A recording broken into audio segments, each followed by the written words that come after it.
Welcome to Mimi's Meals. Today we are going to learn a new recipe. We are going to learn how to make chili paneer. So I have taken around 200 grams of paneer sliced. We'll be needing these ingredients. These are the minimum ones required. So some sliced chilies, pepper, salt. These are onions sliced, and capsicum, tomato ketchup.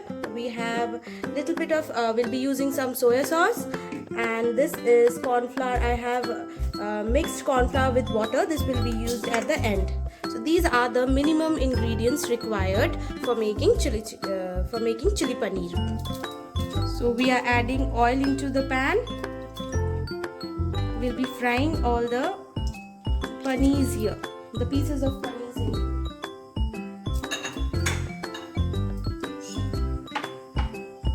So you can see I'm adding the pieces of paneer into the pan, and we'll be frying this till it becomes a little golden brown. So we can see that the paneer slices have become little golden brown. So what we'll do next is we'll take these out and we'll soak it in salt water. So it gives a little texture and volume to the paneer. So here we have the salt water. I'm going to dip all these fried paneers into this water and keep it for around 5 to 10 minutes. So you can see here that I have soaked all the pieces of paneer into salt water. We'll keep this for around 5 to 10 minutes. Yeah. So next we will be adding 4 to 5 slices of cloves of garlic into the oil. It's not mandated. If you skip, you can skip this. But since it is a Chinese dish, we will be adding little bit of garlic into the oil. After the garlic becomes brown, we are going to add the onions into it. So this is the onion. I'm going to add 2 sliced onions into the oil.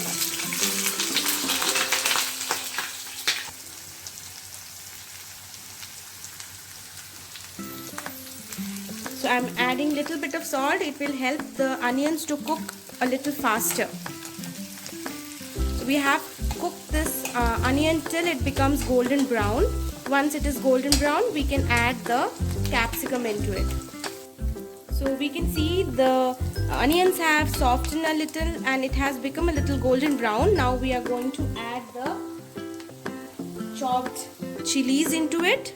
So I have chopped only 4 to 5 chilies here, and then I will be adding the capsicum, the sliced capsicum into the pan. So we can see that it's been cooked. We can just put the lid for 5 minutes in order to cook it a little faster. Now we can add the masalas. We can add a little bit of salt. Salt will be according to taste. So here goes the salt. Some pepper, little bit of pepper. We can keep some pepper for the garnishing and the finishing for the end. I have added a little bit of pepper also. So these are the only minimum ingredients needed. We don't need much to cook this chili paneer.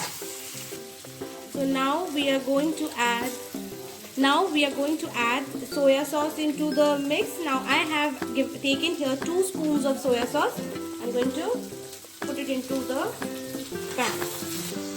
Now I'll be adding tomato ketchup. I have taken here also 2 to 3 spoons of tomato ketchup.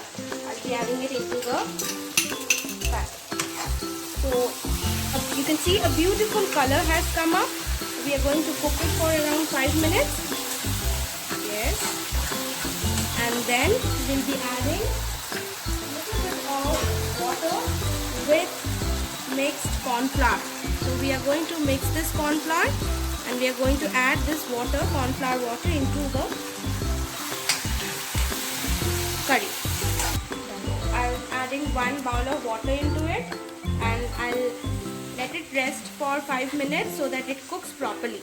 So you can put a lid and you can keep it for rest for around 5 minutes.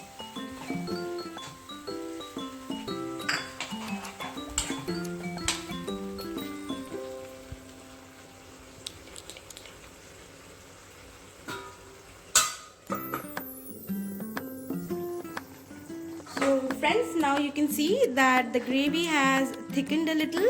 Now I'm going to add the paneer slices into the curry, into the gravy. We can see that it has become a lot thick. So now I'll be adding on all the paneer pieces and the color looks yum.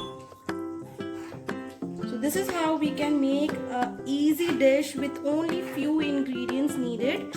We don't need much ingredients here. You can see, we'll just let it settle for 5 more minutes and then it will be ready to serve and eat. So it's almost done. Now we can add a pinch of pepper into it to spice the thing up. Now the main motive of my cooking is delicious food with minimum ingredients. So you can see I just used few ingredients to make this delicious chili paneer. So our curry is done. It's totally ready to be served. Now I'm going to put it into a plate. You can see the gravy is quite thick and the texture is beautiful.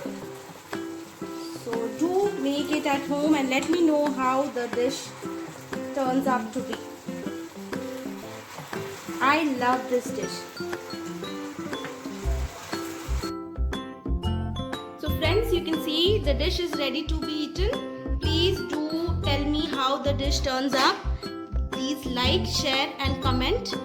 And please tell me some more recipes to make so that I can be ready with it. Thank you so much for viewing it.